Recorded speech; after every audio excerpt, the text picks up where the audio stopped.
we're back in like 2013. Okay. Okay, yeah. This thing is super threatening to Visa, MasterCard, Google, like anybody in tech, anybody in finance. This is a distributed database that is going to be very hard to shut down that has native currency attached to it. This is threatening to governments. This is like a huge threat. Okay.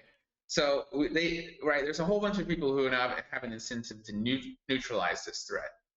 And so how do they neutralize the threat? Well, they stop it from growing. They stop it from scaling.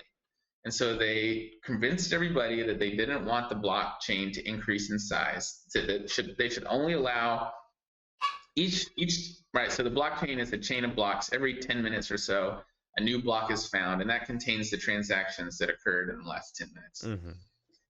And like if you wanted to add data to the blockchain, you could like literally post pictures on there too, and like stuff like that. So you can save data for all of eternity and like whatever. That I did not know. So it's like a cloud, essentially? It's like a cloud. It's exactly a cloud. It's a distributed cloud with like redundant backups all around the world. So it's literally the Library of Alexandria that will never get burned down, that will store the history of the world for now until the end of time. You just blew my mind. Okay, so let me... But that's only if you can add a lot of data to the blockchain. Okay. And so back in 2013, 2014, I mean, really from one of the very first posts, Satoshi posted about this, and immediately people were like, oh, well, it can't scale. It can't scale. And so this narrative that Bitcoin can't scale like entered into the lexicon, and people like were convinced that it couldn't scale, and so they tried to find other ways to make it scale besides just adding more data, besides just increasing the throughput, besides just like throwing more hardware at it, And there was this idea that everybody needs to run their own node, that everybody needs to own a copy of the blockchain. And if everyone is going to own a copy, then it can't be too big because people don't have big hard drives. But then what that means is that you can only add 1 megabyte of data to the blockchain every 10 minutes, which is like, you know how big a megabyte is, right? Yeah, it's like 1/3 of an MP3. Yeah, it's like nothing. Yeah. So it's like you're talking about a global financial like network that can only add 1 megabyte every 10 minutes. Like it's not. It's like handicapped. So they handicapped it. They convinced people to handicap it. The miners went along with it. The miners handicapped it. It went from this like digital like global payment platform that could compete with Visa to a digital gold. That's like the narrative, that it's digital gold, a store of value that you don't spend, you just hold on to. You buy it and forget about it, and as more people buy into this, like the price will go up. That's what they tell you. And like stock. To me, like that's where I always thought it was, like stock. But a stock has a real production behind it. Like if you buy stock in the sun, right? Like you're buying the assets and you're buying the oil that they'll sell like for now into the future. If you buy, Facebook, you're buying into their advertising revenues and like the platform. But like Bitcoin is just numbers in a database. It is like a money. So the 1 megabyte thing, it resulted in the fees going up. Bitcoin, you read the first page of the white paper, and I would encourage anybody, if you want to actually understand Bitcoin, it is imperative to read the white paper that describes the system, and not all this stuff that people have added and tried to change and like do all this stuff to it, because that's not Bitcoin. Bitcoin doesn't change. Bitcoin is as defined in the white paper. It's a system. It's a beautifully simple system that relies on economic incentives and to some degree cryptography to like create a distributed database with the native currency. It's just that simple. And so, but with the fees very high, you now shut down its ability to be used in commerce. Nobody wants to pay $10 fee for a $3 coffee. Yeah. And so it's really sad that like BTC, the Bitcoin that everybody thinks is Bitcoin, like in my view, is not Bitcoin at all. It's something very different. It's not what I bought in 2013. In 2013, the fees were very low because there was not yet 1 megabyte of demand for transactions. Like the blocks were only like half a megabyte or so. And so the fees were minuscule. Like I could send you 25 cents and 25 cents would show up in your wallet. And you can literally transact pennies across the internet. Like even on Venmo. There's a guy I follow on Venmo and he asked his followers to send him $1, and he got like $10,000 or something on it.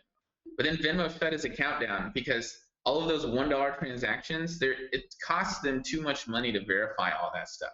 You cannot make a business doing what is called microtransactions, so sending like $1 or less on the internet. There's no way to do it other than on Bitcoin, which is the original design of Bitcoin. And so there was a fight in the Bitcoin world back in 2017 about really like the scaling issue. And BTC ended up implementing what is called segregated witness, which is kind of a like more difficult topic to even like try to explain. They complicated Bitcoin to like an immense degree with this addition. But the important thing is that they kept the block size at basically 1 megabyte per 10 minutes. And so then another coin was created called Bitcoin Cash. Bless you. So Bitcoin Cash forked off from Bitcoin, but in the view of the technology, it's like you have two databases, okay, or you have one database, and like you have all these nodes that all are all synced up, and they all have the same database, okay. And then let's say like time goes on, and then all of a sudden there's a new group of nodes that have a different set of the ledger, like a different ledger. So there's been like a divergence in the chain. The chain is forked. Some people think that this is the correct status of the network. Some people think this is the correct status. Which one is Bitcoin? Yeah, so it would have to be the correct. If you're saying it's unchanged, then it would have to be the way it's always been. Right. And so the way that it's always been was the Bitcoin Cash chain. The only thing that changed from the Bitcoin Cash chain was that they allowed more data to be added to the network. And if you read Satoshi's post, that was always the intent, was that over time, miners would become big server farms. Users don't need to run their own node because it's just silly. Like, you can't expect everybody in their house to run a copy of the global financial network. Like that. No, that's for specialized, parties to run. Like Amazon. Like Amazon, right? Yeah, exactly. You have big companies that manage the blockchain. It's still decentralized, even though there's corporations running it.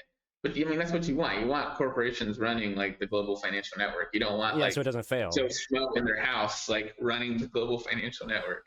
Yeah, apparently it costs a lot of electricity. You were like, oh yeah, yeah. So okay, I guess it's a little bit of a diversion. So let me just finish this point. So So you're exactly correct in that. The chain that didn't change should be the Bitcoin chain, but that's not what happened because the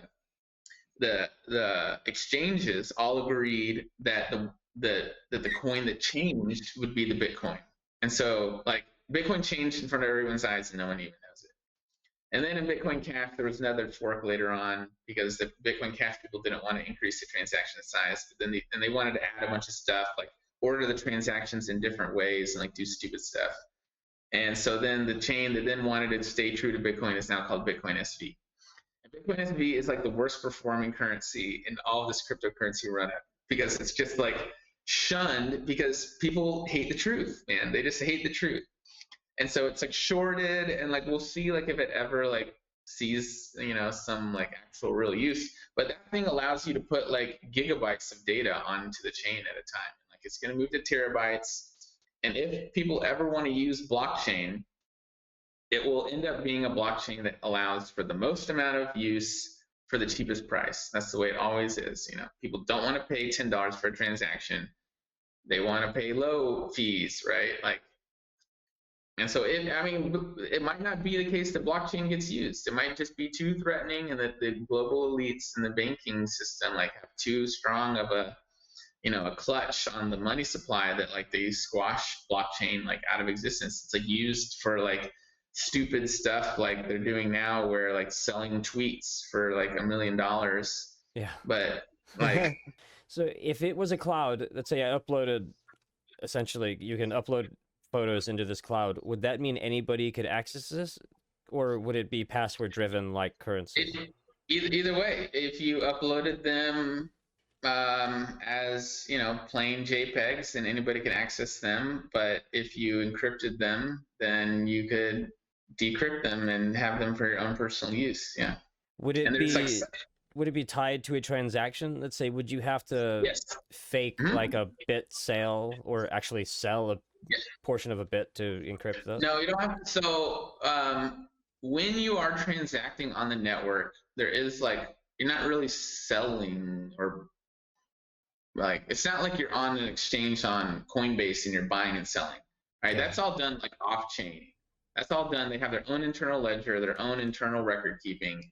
They, trades are happening every like millisecond, and like there's no change to the blockchain. They just like update their own internal like accounts, like as if like you sent somebody some money on Chase like through Zelle or whatever. So it's saving the logs. Eventually, it would have to be. Well, I guess that's what the block is. The block is a filled. Just to finish that thought, if you want to post a photo, it is a Bitcoin transaction.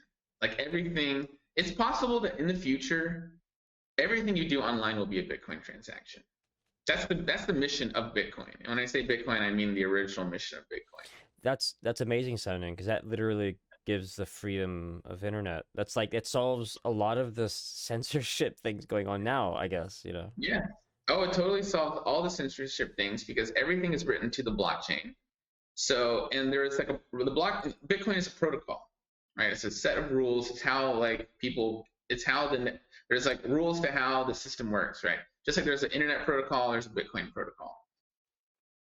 And so you can have a protocol for posting social media, right? It's a social media protocol. And you can have a website that aggregates all of the Bitcoin transactions that are social media transactions.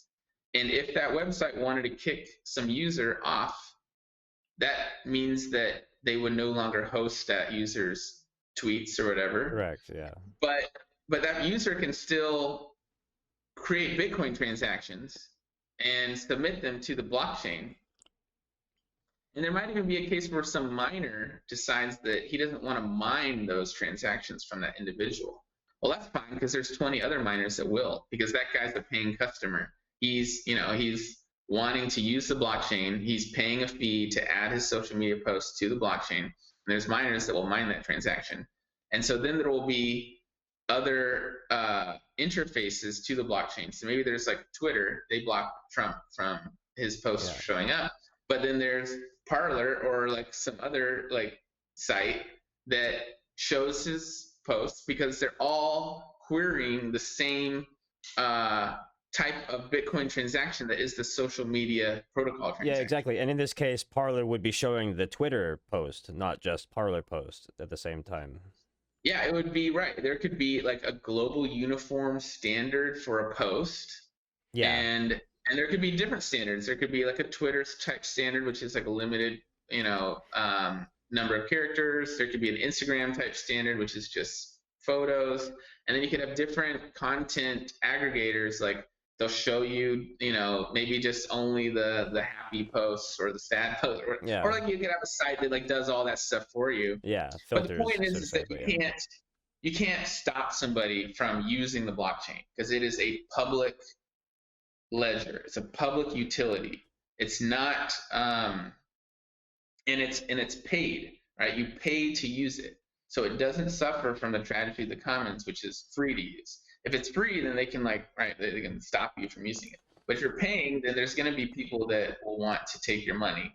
Yeah. And use so the it's service. just Yeah. So it's like what the internet was supposed to be when we were in school. Like it's hearing that it's essentially exactly what I was being told it was supposed to be when the internet was coming out. Yes. Like, and that China was doing bad things by censoring. Like that was the rule of thumb. I think back to like buying my first iPhone, and I just thought, how cool is it that we just have all this information at our fingertips right here? And now it's like, how terrible is it that we have all of this like misinformation at our fingertips? Man. And, like, my propaganda? gosh. Like, that is such a what you just said is so important to me, because I agree with you. I loved the fact that I could be at a party, we could be arguing about something, and it's like, let's just figure it out. Let's Google it. Like I was like, there was a common thing. Let's just Google it, and we could actually sue. Google it. Yeah. That was amazing and revolutionary. Nowadays, it's just normal. But like you also said, it's not as simple as that anymore. And everybody's always asking for the source, but the source is really difficult to find sometimes, especially with Google. Everything you have to go to the 10th page to find anything that I'm actually looking for. Sometimes, Yeah, you sometimes can't not every just time. you can't just Google anything anymore. You can't just like go to Wikipedia. It's all very spun. Yeah, Everything is very spun. that's a good way to put it. Spun. Wikipedia. I've got this. I shouldn't say a game, but we've got this thing that me and my brother do where we'll actually just go through Wikipedia and just ask questions to see how biased and quote unquote woke. Dude, like Wikipedia is ridiculous in the sense of what they say and how they describe things. Sometimes, not every time, but if you get creative with your questions, you can see some you can see real polarization with their answers. Oh, interesting. Um, uh, let's see. I'm actually loving the direction this is going as opposed to my notes. I keep looking at my notes as if I've got something to ask, but so let's describe it's the fact that it's a limited resource. So in my every 10 minutes at the beginning, as I'm talking about the very beginning, every 10 minutes, 50 new Bitcoin are created. Those 50 new Bitcoin are distributed through the miners as reward for verification. Well, it's the protocol distributes the coins. The protocol created by Satoshi. So when Satoshi created Bitcoin, he actually created all 21 million. Those are created from day one. It's just that they are issued over time. Okay, cool. Okay, yeah, and that brings up the cap, 21 million. And every 4 years, the supply of 50 every 10 minutes gets cut in half to 25 and 12.5, 6.25, and so on and so forth. That's where we are now. And then I guess it starts distributing at the year 2141 and almost, it never really gets to pretty much essentially 21 million coins capped. So what happens, this is a big question I keep thinking, what happens if someone forgot their password or dies and never claims the coins that they had saved? What happens to those coins, and how does that affect the limited coin in the long run? Yeah, that's a great question. So far, what happens is those coins are lost. And so it's sort of like there's less than 21 million in existence. So it's beyond a limited resource. It's a diminishing resource, essentially.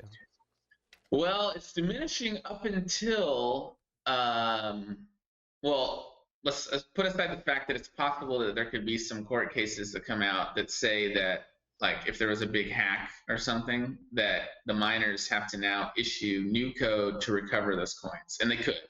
It's very simple.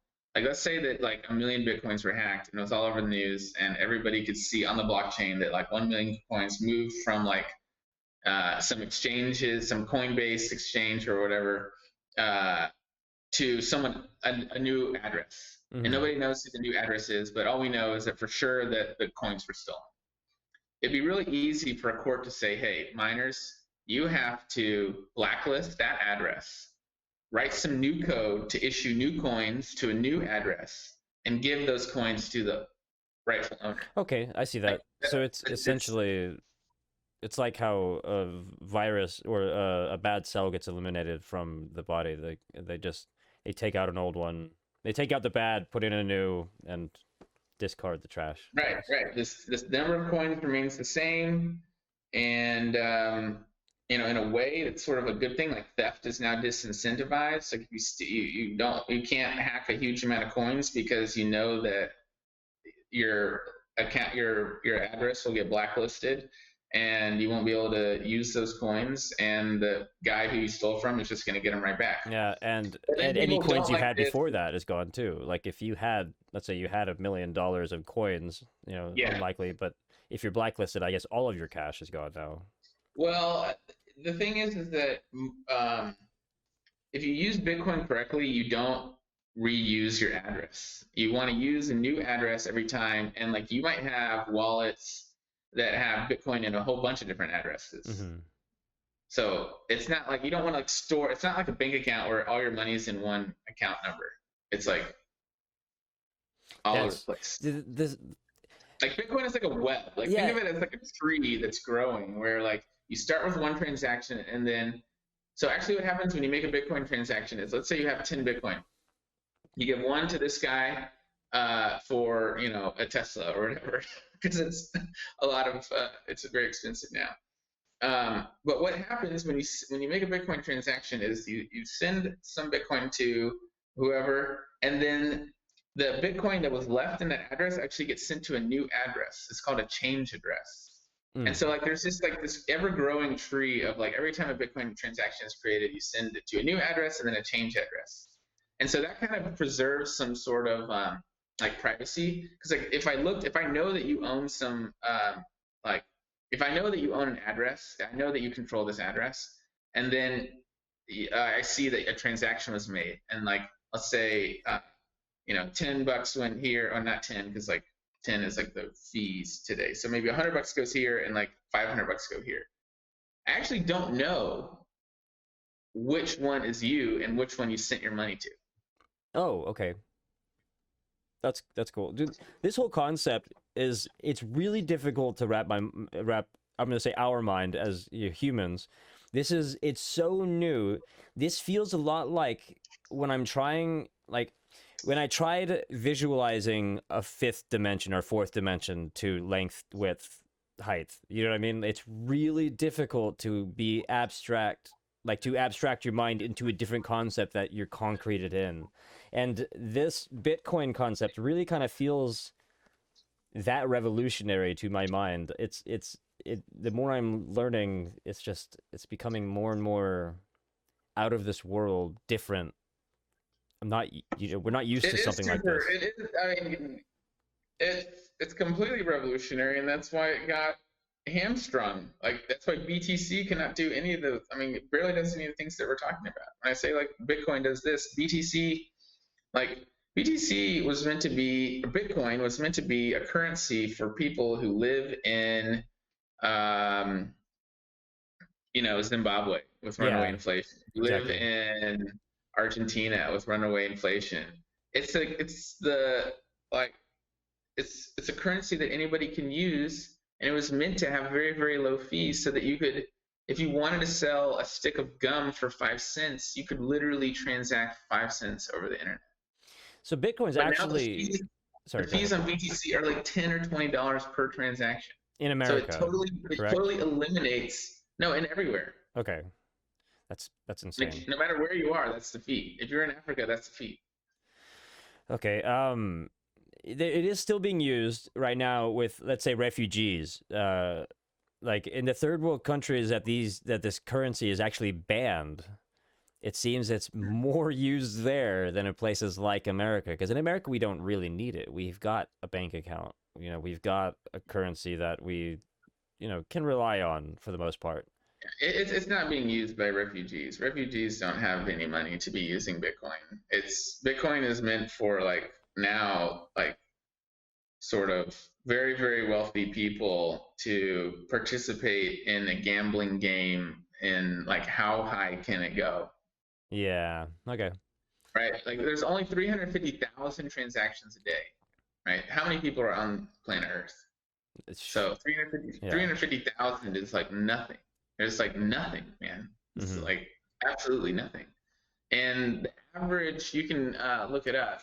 Let me just look it up real quick right here. You can type in, I like to go to bitinfocharts.com, and it tells you like a bunch of stuff like right off the bat. The average transaction size on Bitcoin. Yeah, go to BitInfoCharts. Yeah. .com? It's .com, yeah. Sorry, I was looking for the suggestion. It never actually came up. Okay.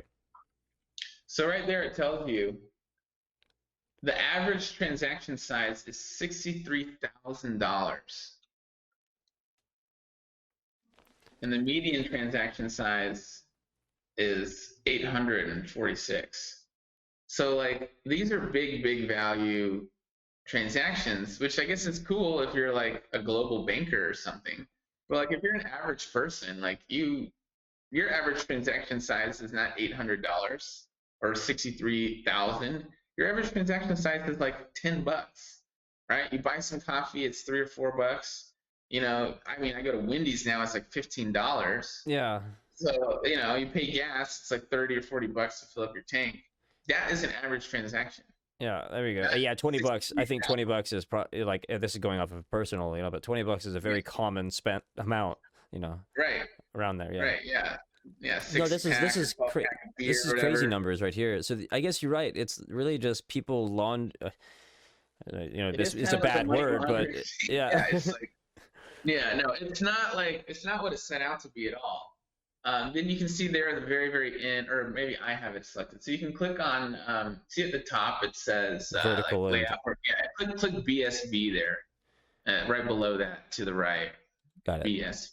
There you go. So that is what I consider to be Bitcoin. That's the original Bitcoin design. They have kept the original idea in place, and so there you can see that the median transaction value. Look at that median. So you know, median is like the middle. Mm-hmm. So it's like if you ranked all the transaction sizes, that's the middle one. And it is 1.5 cents. So there are sites out there that, like Twitch. So Twitch is actually like a decentralized Twitter that runs on Bitcoin SV. And it costs like 2 cents to post something, which is kind of funny. Because like that phrase, like, give me your 2 cents or whatever. Yeah. So it's like 2 cents to post. And if you want to like something, it costs 5 cents. Huh. And like there's other sites out there that like you can play games and like it costs like less than a cent. It's like an arcade type sort of thing. And like you play games, like if you have the high score, then everybody who plays after you, like if they lose to your high score, like the money that they spent goes to you. Oh. So there's like a lot of cool stuff out there. Ah, that sounds cool. Actually, but like that's why you need these microtransactions. That's why you need these very, very low amounts. That was the whole invention of blockchain, because it makes verification of the payment like seamless. You just use math to verify it. You don't use all these like banking systems and all this like archaic legacy, like costly structure that's in place. Yeah, I know, like when my job does payroll, like from the time they file payroll to the time I actually get it in my bank account, I think 3 to 5 days. Like it's 3 business days essentially. So yeah, like, and that's I think that's the fastest that it could possibly be, apparently, for the bank. Like I don't know. It is really cool. The Bitcoin does solve that as well. There are, at least I see online, people claiming that they actually pay in Bitcoin to their employees, and that's more of an instant payment. But having that, I wonder how much the government hates that, because like I said, this is not traced in the like taxing, like. Yeah, but if the government really wanted to, they could easily. They can see it. It's all public, and they can assign. You know, they can figure out who you are, and then after that, they can track all your transactions, do all this stuff. So it is sort of like a little bit like if Bitcoin became like a global currency, like everything will be tracked. Right, but then that also reduces fraud, like in government. Like, yeah, exactly. I was gonna say that's actually a good thing. Yeah, exactly. Yeah. So ultimately, it is a good thing. There is like a little bit of like small transactions. It's not worth it, right? There's like cost. If the blockchain is like growing in terabytes in size, like every day, you know, that's a lot of data to sift through. That's a lot of data to figure out. So that costs money to like search through the blockchain. But if someone's laundering millions of dollars, then the government will pay for that. But if somebody is like buying like whatever, some like pot or something like for $10, like they're probably not gonna like go down that road for it. And it'll probably be legal anyways, so it doesn't really matter. I'm gonna get off. I just realized I was still on that website. But all right. So let's go into what you did for a little bit. Let's go through your mining journey. I know you already had an interview that I read, and you went in good depth with it. We don't have to go into big depth, but if you want to spend the time and actually tell us your story, that'd be great. Oh yeah, so I was excited that I had called Bitcoin correct and it had taken off, and that was before I quite realized that like Bitcoin was like changing. I wanted to be a miner. And so what kind of woke me to the whole like Bitcoin changing thing was this idea of moving the transactions off the chain. Because if the transactions are off the chain, then as a miner, I'm not being paid to verify those transactions. And so if Bitcoin changed in a way that like would no longer require mining, then like what the heck was I doing trying to be a miner? And so that's when it all clicked. I was like, wait, this is like not good. Like we need to use the blockchain. We don't need to do this off-chain stuff. But anyway, so I bought these computers from China, and it's like a long story, like dealing with that. They said they would come in on X date, and like they came in like a month later, and I made all these projections based on having been able to mine for that amount of time. But then by the time I got them, they were less powerful. Like the network had grown in size. Mining is something that I don't really recommend people get into because it's very, very competitive business, and the equipment comes out of China, and you're just going to be a small fish in a very, very big pond, and you're going to get screwed. Yeah, so it's a flooded market now, by far. Not only is it more difficult, I hear, because I think the more, like we said, I think we said it earlier, but the more miners there are, the more difficult it is, like, computing wise, to compute the transaction. Yeah. So I guess it spends a lot of time. And why? Okay, so here's an important question: why does it take so much electricity to run that? Well, it's just what the market has decided that it is. It's not like it's designed in this way. It's because, for one, it's because Bitcoin is this huge, huge gambling game that is a very, very high price.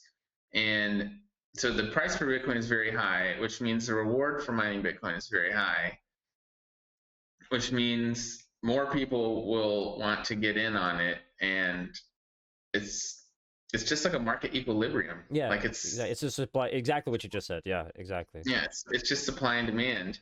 But the problem is that because it's very easy to verify Bitcoin transactions, because it's just 1 megabyte of data every 10 minutes, like that side of the computation, that side of the game is like trivial, right? Like any laptop can verify 1 megabyte. And that was like the whole point of keeping the blockchain small, because they want everybody to verify their own transactions on their own laptop. Even though that means that nobody can now use Bitcoin because it costs 10 or 20 bucks for a transaction, at least everybody can verify it. It's just all very nonsensical when you think about it deeply. But that means is that if there's no need to verify, it's like super simple to verify, then the whole competition is in the hash rate. And the hashing that's where a lot of the electricity comes in, because you just need these huge, huge server farms of mining equipment that is doing literally only one mathematical computation over and over and over again. Like one machine is measured in terahashes per second. So a terahash is 1 trillion hashes. And one machine will do my machines did like 13.5 terahashes per second. The ones that are out now do like 115 terahashes per second. And the global network does like 150 million trillion computations per second. And you only find a block after 10 minutes. So just think about how many computations are going on simultaneously all around. That number you just said, I don't think most humans can even. I'm probably one of them. I can't fathom that number. You cannot fathom 150 million trillion. Like it's per second. Yeah, it's literally astronomical by definition. Okay. How? But yeah, so I didn't even.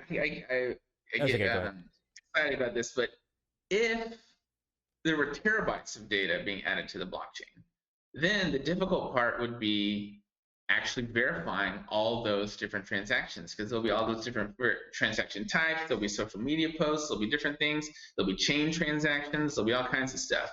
And so then the hard part would then be like verifying the authenticity of all those transactions. And then the electricity cost would end up going down over time, because you wouldn't need to hash so much. You would need to actually do more payment verification. That's what people hypothesize anyway. So we could see something happen in the future if, well, if the price of Bitcoin stays high, then the hash rate will stay high. Mm-hmm. But then as the number of Bitcoins that are produced over time go down, then the hash rate could come down too. But the more, I guess, if the price doesn't go up. So the more miners there are, it would make it a competitive, because you're all competing for that reward, I guess. Would that the more miners there are, would that make the process also more difficult, price aside? Yes, right. So there's a mechanism in place to keep the issuance of Bitcoin at about one block every 10 minutes. Mm-hmm.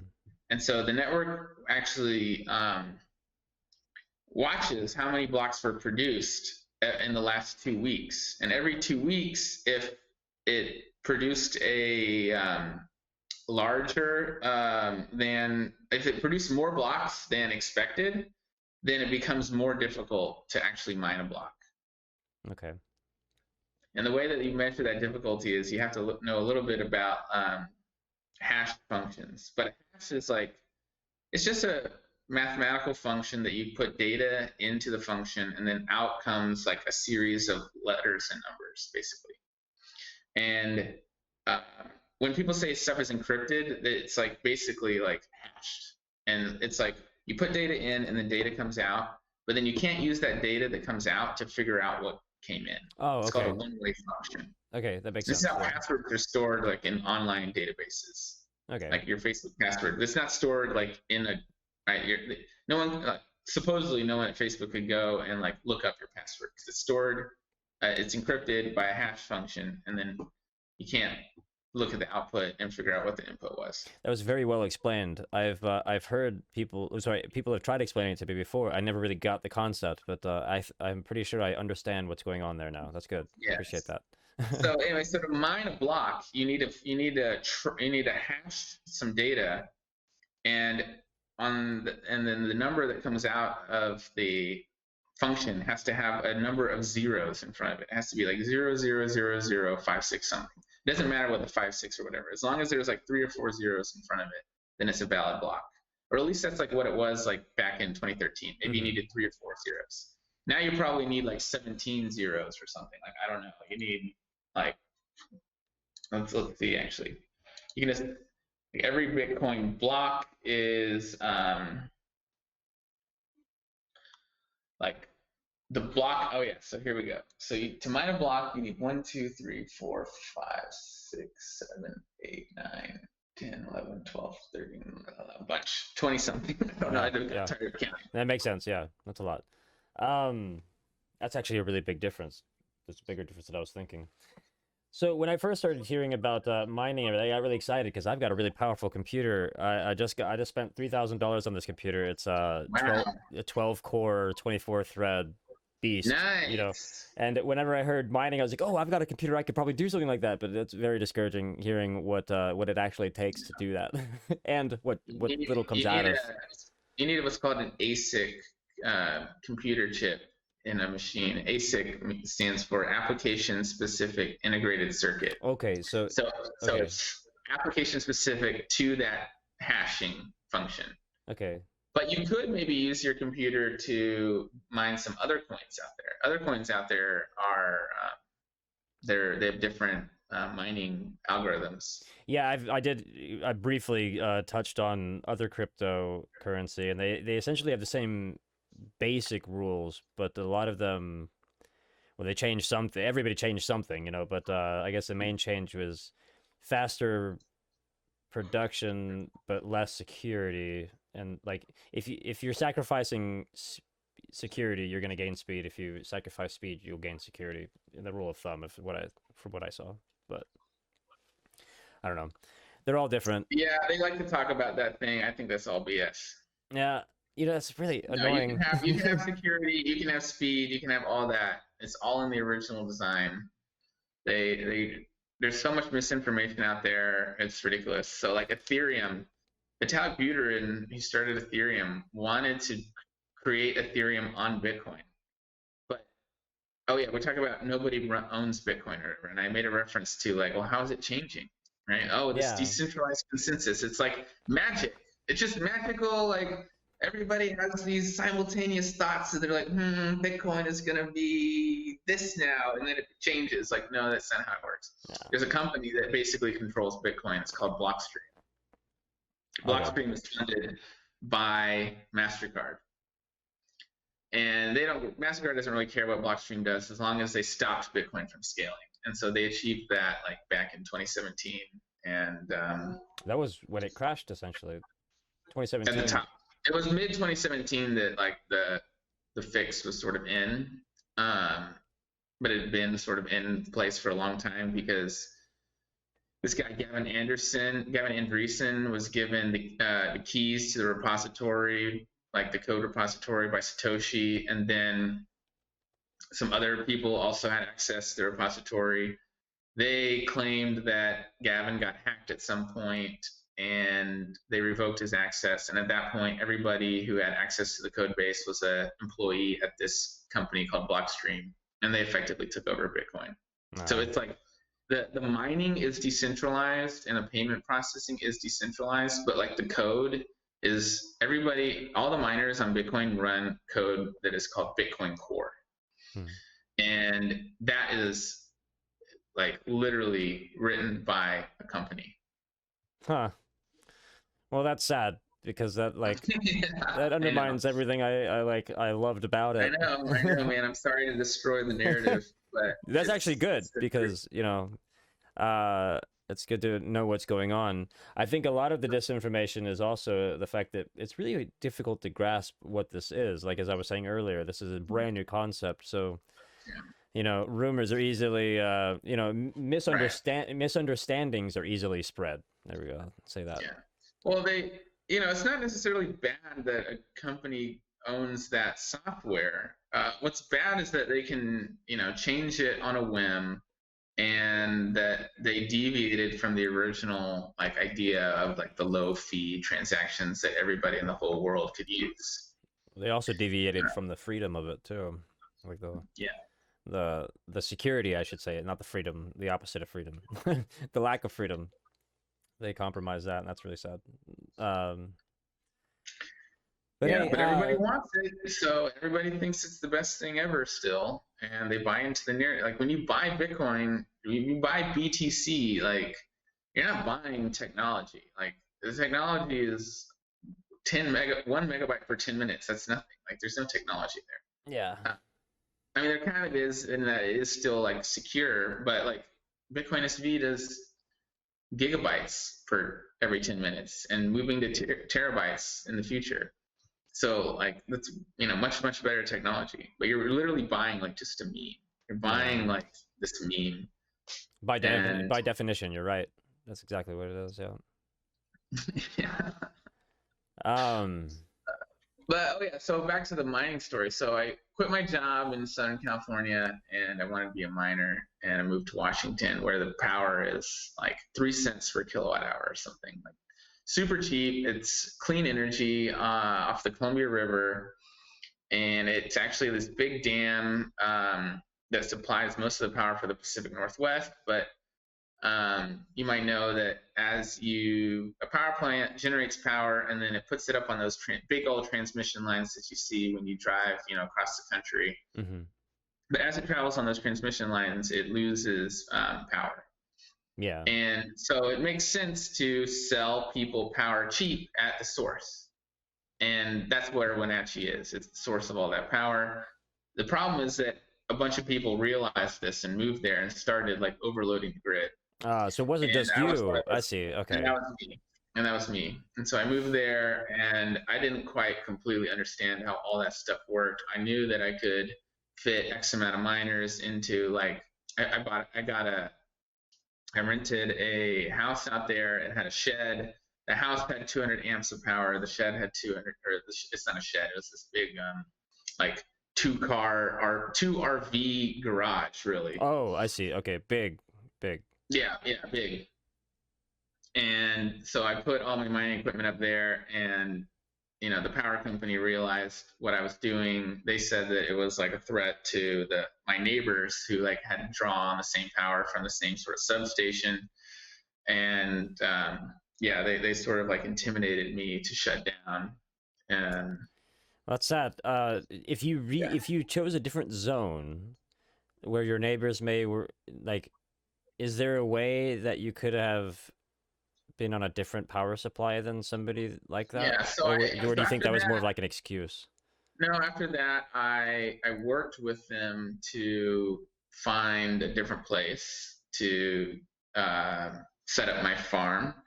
And like I went around the neighborhood, and like just like by having chance, I found this guy who had already been zoned a lot of power that he wasn't using, so he had access to the power.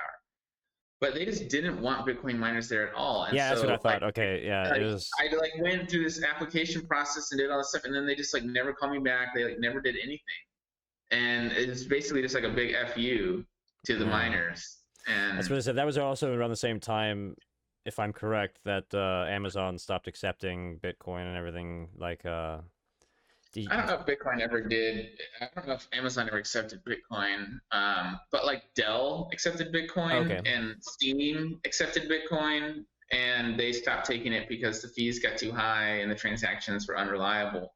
Because if you can only process 1 megabyte of data every 10 minutes, like each transaction is like, some number of kilobytes. Off the top, I can't tell you off the top of my head, but so it's like the transaction is literally just instructions, like send 0.1 Bitcoin from address XYZ to address ABC, signed, Alex Pickard, but like digitally signed. Yeah. And that is literally the data that's in a Bitcoin transaction.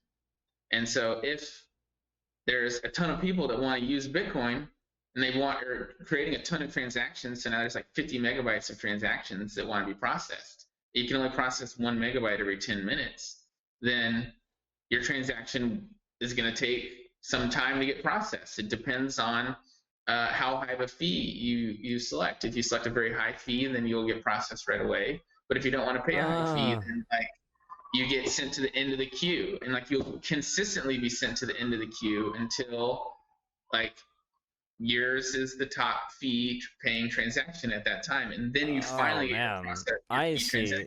So it's not like the mail service where you can spend $3 and it's guaranteed 2 days, and if you spend $5 then it's like a month guaranteed. It's more like a jukebox at a bar. If you put a song in and you don't pay the extra $1, then you're next on the list. But if 3 people come in front of you and pay that extra $1, you're now 4th on the list, and you'll keep getting bumped down if people keep paying more and more. Exactly. Okay. Yeah. How is that? Okay. So does that drive the trading cost, or was that somebody rising the price because they don't like it? Does that raise the trade rate? The price per coin? Yeah. No. Does that the transaction, how it's like $10 for a transaction? Is that that's the totally reason? Right. So that's like if you went to the jukebox, if you went to the bar and the jukebox thing was there, and it's like, you wanted to let's say there was like 5 people in line that had all paid $1, and then you could pay $2 to get to the front. Then maybe some people pay 2, but then other people also want to be at the front, so they also pay 2, and then people start paying 3, and then so that's exactly it. Okay, so I guess there we go. So I guess the solution would be to go ahead. So I'm looking it up right now. Right now, the number of unconfirmed transactions are something like 150 megabytes. So, wow. Right, so there's 1 megabyte every 10 minutes. So that means, that could be a big wait time. Right. It could be a big wait time unless you want to pay a lot. And for most things, you don't want like something to be like wait like what is it 150 minute, or what is that, like a day or something? What is 150 minutes?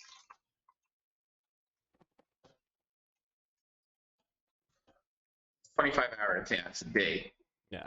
It's not like too bad, but then like it might be a day, but then if more people come in front of you, yeah, with exactly. higher fee, then it might be 2 days or 3 days. And so it's now that has, I get it now. Okay, so that is literally the 1 megabyte per 10-minute cap is actually limiting the growth of Bitcoin extraordinary. Yeah. We've almost hit a cap. Totally.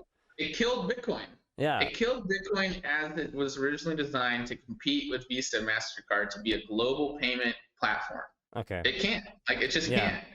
And there's this guy, Robert Merkle. He's a mathematician, and I was talking about the trees of the transactions. Yeah. So it's like a Merkle tree. So this guy came up with this Merkle tree idea. And he has this great quote about Bitcoin, which I want to read to you, which I was really part of the reason why I moved to Washington, because I was just like so struck by what he talked about Bitcoin. It can't be changed, it can't be argued with, it can't be tampered with, it can't be corrupted, it can't be stopped, it can't even be interrupted. But it can be changed. We saw that. Like anything involving humans can be changed. That's the thing you got to figure out. Everybody's got to like realize that like there's nothing that is like incorruptible, because it's just all humans like doing stuff. And like humans can change stuff. Like we change words, we change meanings of words. Like just change everything. Shit, this day and age, many words are being changed. Like, the only way to shut it down is to kill every server that hosts it, which is hard because a lot of servers host it in a lot of countries and a lot of people want to use it. And so that is sort of true. But realistically, the only way to kill it is to make the service it offers so useless and obsolete that no one wants to use it. So obsolete that no one wants to pay for it, no one wants to host it, then it will have no money to pay anyone, it will starve to death. And that's basically what they did. They made it so useless and obsolete. Like one megabyte per 10 minutes, that's obsolete, man. That's nothing. Yeah. Right? And like it's so high fees that like why would people want to do it? Well, they do it because they think it's going to make them money, because they think more people are going to jump in. But like as soon as that last person jumps in, just the whole thing comes crumbling down because it has no utility, it has no use. Like if people were using it to buy stuff, buy goods and services, pay for coffee, pay for gas, pay for oil change, pay for Netflix, then what people want to use it, right? Like it is then like something that people need to use because people require it for payment. Mm-hmm.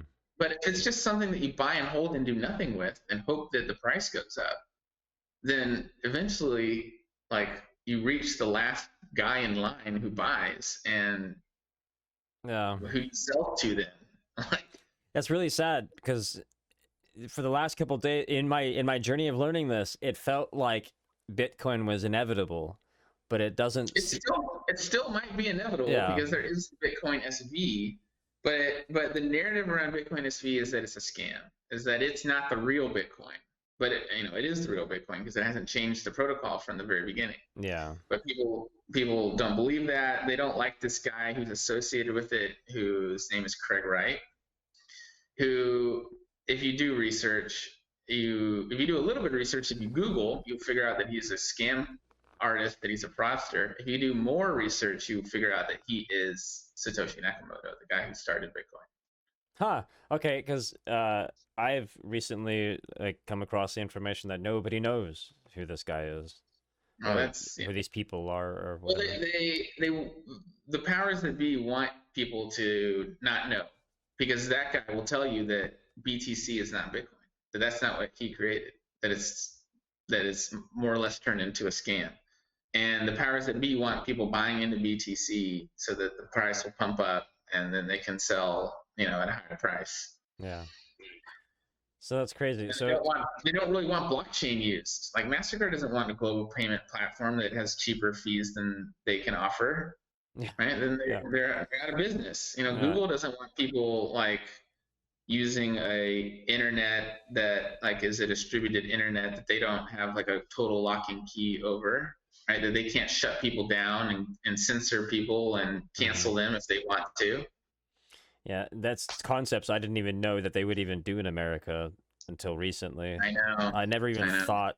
Like, it's like I said at the very beginning, is like, this is what China does, you know, this is like stuff that countries like China do, and that's crazy. I remember hearing in school, like, the teacher going, it's crazy that they do that, and all of us going, how could they censor, like, how is that even possible, you know, how could they take something off the internet? Yeah, do they not like freedom? Do they have it? Yeah, exactly. Yeah. And we also learned in school that, you know, freedom of speech and all that, it's just, apparently that's, you know, I thought, it's just like the Constitution. Okay, so the Constitution is supposed to be unchangeable. It's like by design, unchangeable. Right. But somehow, to change. Yeah, somehow we can just change it when we want. Apparently, you know, or they can. Yeah, no, that's exactly the perfect analogy. Like, Bitcoin is something that's set in stone, doesn't change. The Constitution was also intended to be set in stone, except, you know, you could add amendments, but it required 2/3 of the states, right?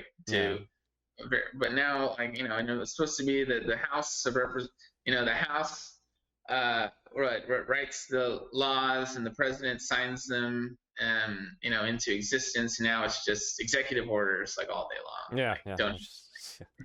Oh man. Yeah, I wanted to share this book with you. Okay, go ahead. Yeah. The Four Agreements. It's really, really great book.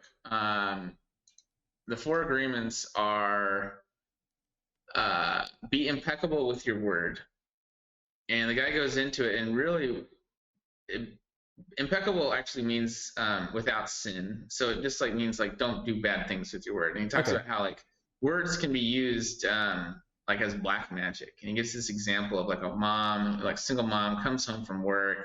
She's stressed out. Her daughter's, like, singing. She's like, shut up. Like, you don't even sound good.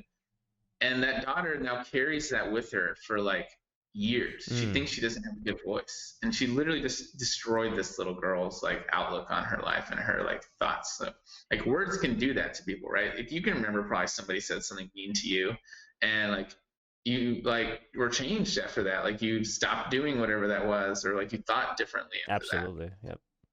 And it really even goes, so that is, like, right, there's black magic and white magic on people, but you can also do it, like, just on yourself. So, like, be impeccable with your word. Don't talk down on yourself.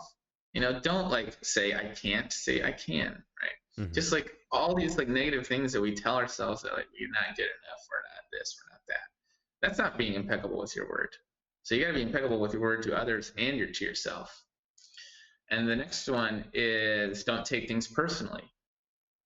So people say stuff to you, you know, they lash at you or whatever, like, you know, your best friend, like, cheats on, like, your girlfriend, like, you know, whatever, like, not cheats on your girlfriend, but, like, I know what you mean. hooks up with your girlfriend. Like, you can't take it personally. It's not about you. It's just them. It's them in their own mind, making their own decisions, doing their own stuff. Like, they're going through stuff. Like, people treat you bad, it usually just means that they have some problem with themselves. Yeah. So don't take things personally. And then don't make assumptions, which, like, is sort of, like, obvious, right? Like, that's so hard, though. That's probably the most difficult one right there. It really is. But it's just ingrained to us to do these things. Like, it's, like, through our upbringing. And it's sort of like what the book talks about is you have this sort of book of law in your mind as to how things are and how things should be, and this is, like, the way it is. And you kind of got to start tearing all that stuff down, like, one by one, like, these agreements that you have with yourself. Like, if this happens, then I react this way. Like, you know, somebody wrongs me, then I lash out. Like, oh no, like, right? Don't take it personally. Like, that's a new way of, like, how you react to things. And then finally, the last one is it encompasses the previous three, and it's always do your best. So you're not going to always be impeccable with your word. You're not always going to be able to take, you know, not take things personally, but you do your best. And if you fall, you recognize that you fall, and you get back up, and you try again harder the next day. That's really good. And actually, that probably that helps me. It's a $5 book on Amazon. Like, everybody has to go get this and read this. It really will change your outlook. And, like, I'm definitely going to do it. Nowadays, like, things are tough. Like, it's hard, man. It's hard out there. Like,